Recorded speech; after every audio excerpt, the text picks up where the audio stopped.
Bom dia, meu povo, tudo bem com vocês? Bora lá? Bora lá para nossa live. Hoje eu quero falar de um assunto muito interessante, porque esses dias eu tava meditando em oração, né? E eu já compartilhei aqui nas outras lives que a oração é como se fosse um lago bem grande. E quando a gente mergulha e vai mais profundo nesse lago, que é a oração, a gente cresce em relacionamento com Deus. E que a oração é o único lugar em que a gente se tá, tipo assim, escondido. A gente tá perto, tipo assim, como se estivesse protegido por Deus e invisível ao diabo. Por quê? Lá na Bíblia também fala do esconderijo do Altíssimo. Onde que é o esconderijo do Altíssimo? É na oração.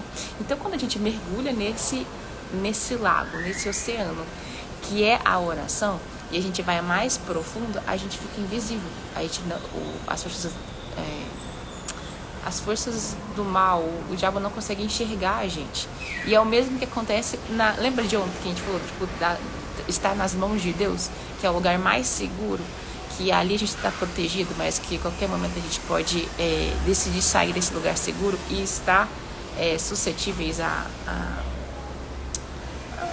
ao toque do diabo. E se vocês querem saber mais disso, vocês vão na live de ontem. Mas a de hoje eu quero falar dessa questão de oração. Porque o que veio pra mim, o que é uma oração? Quando a gente ora, o que acontece? A gente faz a oração, a gente entrega e descansa. Esse que é vamos dizer, o mecanismo da oração, né? E estudando a oração, veio também para mim uma questão da idolatria. Por quê? O que é uma idolatria? É a gente colocar no lugar de Deus qualquer coisa, pessoa, objeto, num lugar que é só de Deus. Então, quando a gente faz isso, a gente está idolatrando essa coisa, essa pessoa, esse negócio que está num lugar que é só de Deus, entende? Então, já teve várias fases que, por exemplo, eu já coloquei uma banda, um objeto, uma pessoa nesse lugar. E esse lugar é só de Deus. Só que aí, eu lendo mais da palavra, eu indo mais a fundo no estudo da palavra, Deus foi me revelando. E aí eu fui orando para Deus e realmente entregando essas coisas, né? E pedindo sim perdão por ter colocado essas coisas, pessoas ali naquele lugar. E quando eu estava estudando oração, veio muito para mim um sonho, porque eu tenho meu maior sonho, né? E quando eu estava estudando o que era oração, né? Desse negócio de orar, entregar e descansar, eu tive o entendimento que eu colocava o meu sonho nesse lugar, no meu coração, que é só de Deus. E isso foi tão dolorido, mas isso foi tão dolorido. Eu assim, chorei, e eu tô segurando pra não chorar de novo. Porque se a oração é eu orar por aquilo, né? E eu entregar, e eu descansar, se eu não entregar, esse processo não tá finalizado, certo?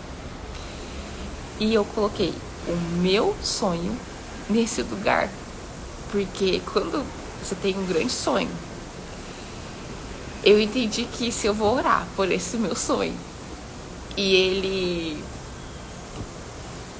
eu não sou capaz de orar, soltar ele, e o soltar, entenda que é tipo entregar pra Deus, é como se fosse assim, ó Deus, tudo bem se esse sonho não acontecer, tudo bem se eu não me tornar isso que eu desejo, tudo bem se eu não receber isso. E isso foi dolorido, porque eu não queria entregar, e eu tava colocando esse sonho no lugar de Deus. Então foi muito interessante eu ter entendido esse discernimento, sabe? E aí quando eu entendi, tive esse discernimento, aí eu falei, tá, então eu já sei o que eu tenho que fazer. Porque se eu entendi que a oração é orar, é eu entregar e eu descansar, eu tenho que entregar isso. Caso contrário, eu vou estar idolatrando isso aqui. Tudo bem que é um sonho, mas foi uma revelação que eu tive. Ninguém teve que me falar, mas eu vi e eu senti essa revelação dada pelo Espírito, sabe? Pelo Espírito Santo, que esse meu sonho era uma idolatria. E aí foi tão bom ter esse discernimento, porque aí eu pude finalizar.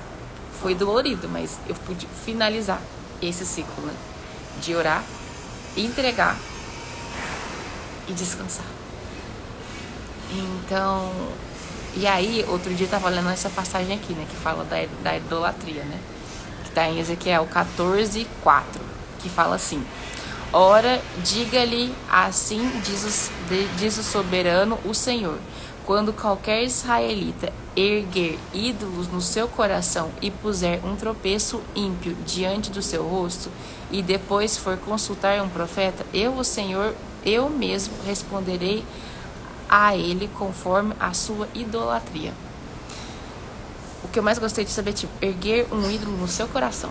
A idolatria não é colocar numa coisa, mas é você colocar no seu coração, tem um lugar que é só de Deus, certo? E se você coloca uma coisa, pessoa ou o que for nesse lugar, isso é idolatria.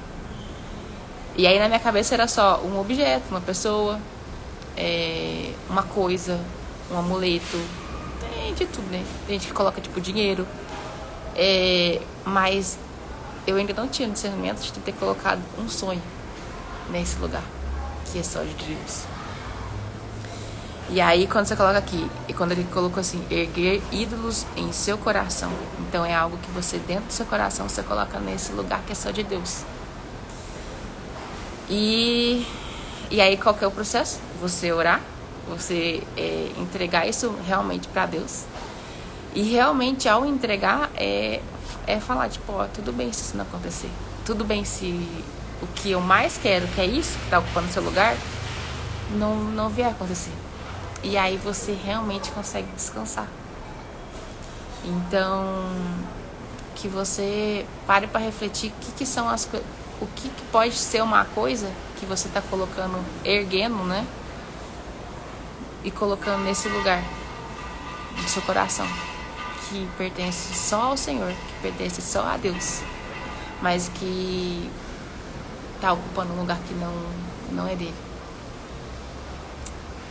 E isso que eu queria compartilhar com vocês hoje. Então, a passagem que eu li, né, que falou lá de colocar, erguer um ídolo no seu coração, tá em Ezequiel 14:4, tá? Pra quem perguntou. E é isso. Que você pare pra refletir o que talvez você pode estar idolatrando, que tá ocupando um lugar que não é dessa coisa, não é dessa pessoa, não é desse objeto, não é dessa ideia ou desse sonho, mas sim de Deus, tá bom? E é isso, espero que vocês tenham gostado, espero que tenha feito sentido. E pra você que quer ler esse livro todo aqui, ó, a Bíblia, a gente tá lendo a NVI. Pra você que quer ler toda a Bíblia em 6 meses, me chama no direct, que a gente tá com o Clube do Livro, que a gente faz o cronograma de leitura da semana, e uma vez por semana, que geralmente na segunda-feira, a gente faz uma reunião online mesmo e discute sobre as leituras da semana, tá? E aí em 6 meses a gente vai ler essa daqui. Eu escolhi a NVI porque é uma das que eu vi que é mais comum. E se você não tiver a NVI aí, tem como você baixar o aplicativo, tem como olhar pela internet. Então não quer dizer que você tem que ter uma Bíblia física, mas que você só tem que estar disposto a ouvir e a mais a fundo, né? E a ler, né? Esse livro todo. Porque tem muita gente que coloca na meta de 2025 fazer o quê? Ler toda a Bíblia. E quando a gente tá com mais pessoas é mais fácil, porque tá todo mundo no mesmo propósito, indo para a mesma direção. E é isso. Espero que vocês tenham gostado, espero que tenha feito sentido. Um beijo, boa terça pra vocês e obrigada a todos que estiveram por aqui. Até amanhã, e não esquece que amanhã tem live também.